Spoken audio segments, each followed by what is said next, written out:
सरल सह समीकरण समाधान शर्त पढ़ा। आम आगु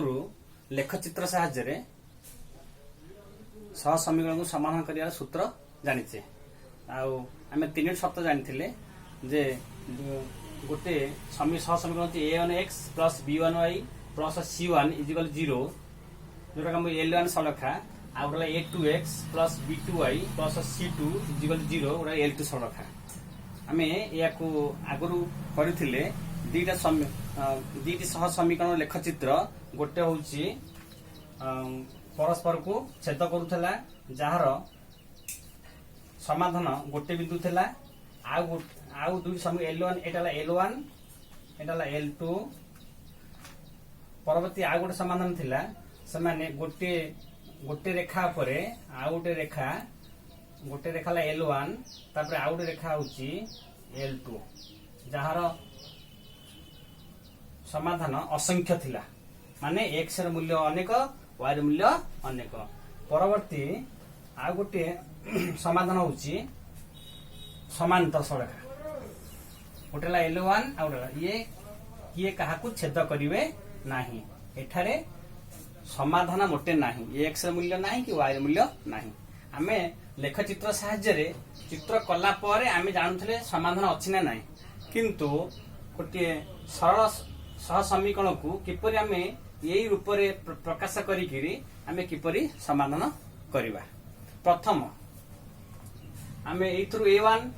a1x plus b1y plus c1 equal 0 एथि आमे a1 b1 c1 निर्णय करिवा।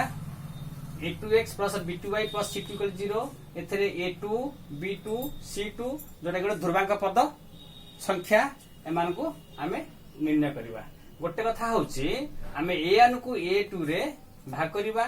आ b1 को b2 रे भाग करिवा। जदि एमानकर भागफल असमान हुए अर्थात a1 by a2 not equal to b1 by b2 हुए ताले एठी आमे जानिबा दुईटी सरलरेखार दुई l1 by l2 सरलरेखा परस्पर छेद करिवे आउ एमानकर समाधान संगत अर्थ एमानकर समाधान अछि एवं अनन्य अर्थ यूनिक x मूल्य गोटे y र मूल्य गोटे जोटा कि आमे यही समीकरण देखे यही जो लेखचित्र रे देखैछे एटा हला कोन संगत अनन्य अर्थ समाधान अछि एवं इठी x एवं y र मूल्य मात्र गोटे लेखा मिलियो x मूल्य गोटे y र मूल्य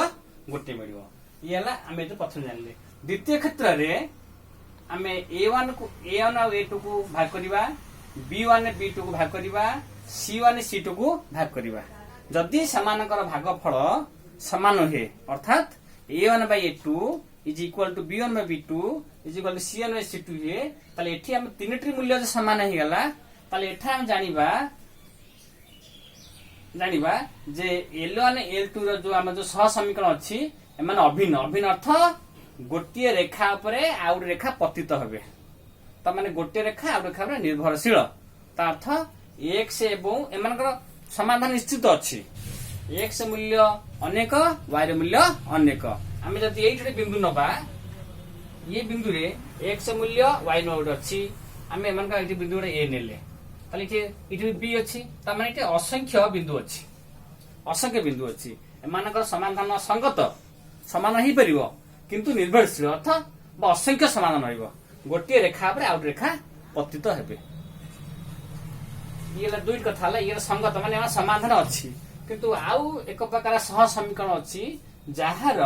समाधान आदौ नाही किपर जानिबा सीटा ना हमें सही परी a1 को a2 रे भाग करिवा ता मूल्य निरूपण करिवा b1 और b2 को भाग करिवा ता मूल्य निरूपण करिवा c1 c2 भाग करिवा ता मूल्य निरूपण करिवा। देखिबा जदी a1 by a2 र मूल्य